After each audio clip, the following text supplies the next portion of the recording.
Good afternoon.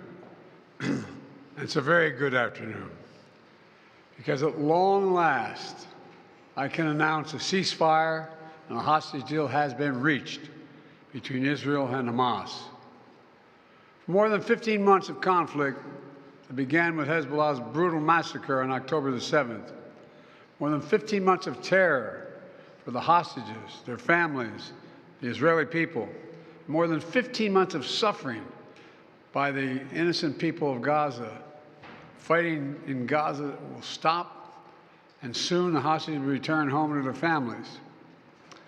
The elements of this deal were what I laid out in detail this past May, which was embraced by countries around the world and endorsed overwhelmingly by the UN Security Council.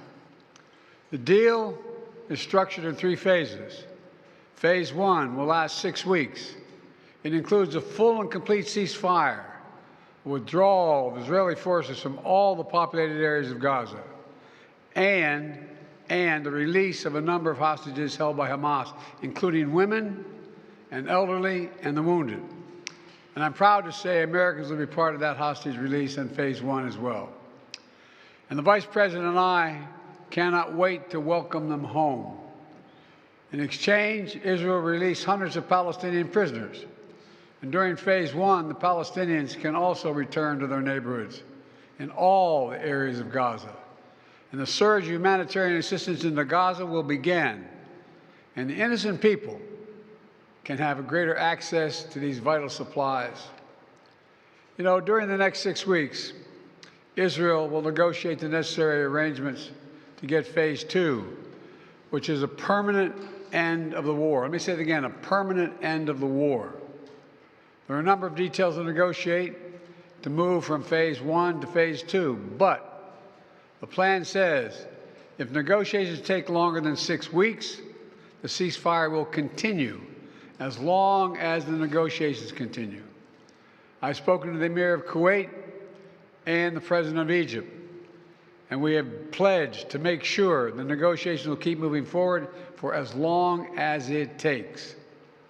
Then, when Phase 2 begins, there will be an exchange for release of the remaining living hostages, including male soldiers, and all remaining Israeli forces will be withdrawn from Gaza, and the temporary ceasefire will become permanent. And finally, Phase 3, any final remains of hostages who have been killed will be returned to their families, and a major reconstruction plan for Gaza will begin. This is the ceasefire agreement I introduced last spring. Today, Hamas and Israel have agreed to that ceasefire agreement and the whole ending the war. You know, those of you who have followed the negotiations can attest, the road to this deal has not been easy. I've worked in foreign policy for decades. This is one of the toughest negotiations I've ever experienced. And we reached this point because of the pressure that Israel built on Hamas, backed by the United States. Hamas's longtime leader, Sinwar, was killed. Hamas's strongest supporter, Iran, launched attacks on Israel. And those attacks failed after my administration organized a coalition of nations to stop them. And after I ordered the U.S. ships and planes to come to Israel's defense, we also shaped Israel's strong and calibrated response, destroying Iran's air defenses, but avoiding an escalatory cycle of an all-out war. The United States also organized a coalition of 20 countries to stand up to attacks by the Houthis, including their missile attacks in Israel. Then, Hezbollah, another of Hamas's strongest backers, was significantly weakened on the battlefield, and its leadership was destroyed. With our support, Israel negotiated a ceasefire with them, and after that, Lebanon finally elected a new president who's not beholden to Hezbollah, and he can begin a new chapter for the Lebanese people. All told, these developments in the region, which the United States helped to shape, changed the equation. And so now, the terror network that once protected and sustained Hamas is far weaker. Iran is weaker. Iran is weaker than it's been in decades. Hezbollah is badly degraded, and after more than 15 months of war, Hamas's senior leaders are dead. Thousands of Hamas fighters are dead, and the military formations have been destroyed. With nowhere to turn, Hamas finally agreed to releasing hostages. You know, there was no other way for this war to end than with a hostage deal. And I'm deeply satisfied this day has finally come, for the sake of the people of Israel and the families waiting in agony, and for the sake of the innocent people in Gaza who suffered unimaginable devastation because of the war. The Palestinian people have gone through hell. Too many innocent people have died. Too many communities have been destroyed. In this deal, the people of Gaza can finally recover and rebuild. They can look to a future without Hamas in power. You know, the Bible says, "Blessed are the peacemakers."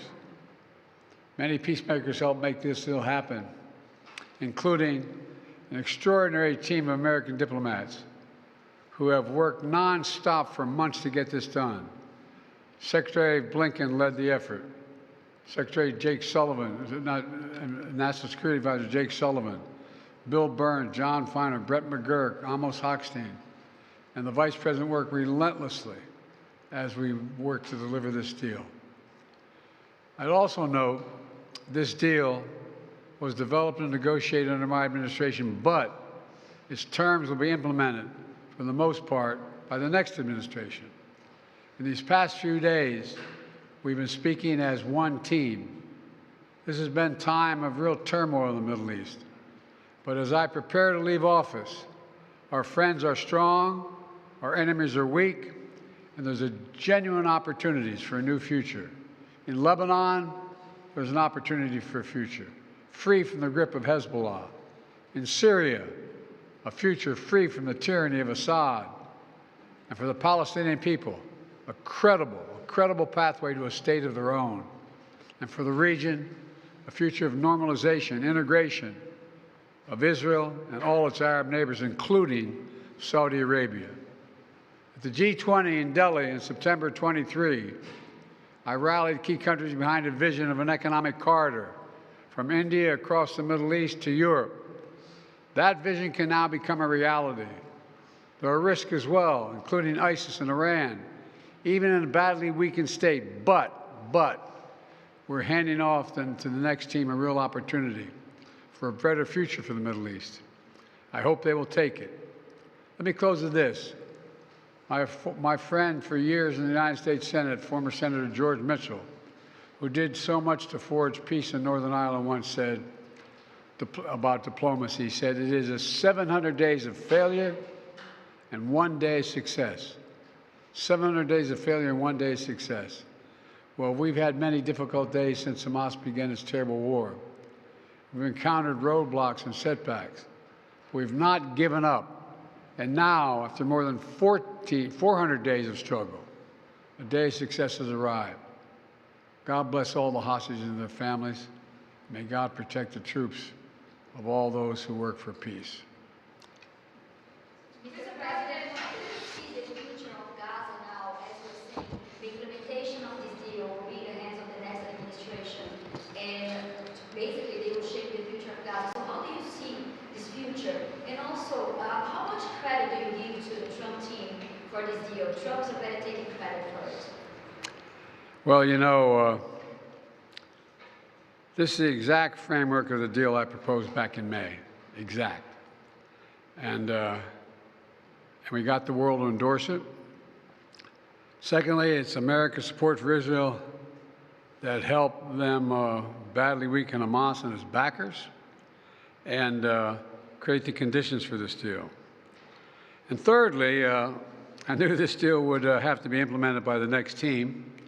So I told my team to coordinate closely with the incoming team to make sure we're all speaking with the same voice, because that's what American presidents do.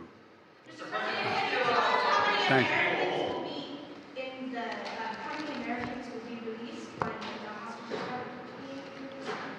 All the exact detail of how many people are being held, how many bodies will be returned, and less, will all be forthcoming. All of it, all of it. Thank you. Mr. President, what's your level of confidence that this deal will hold?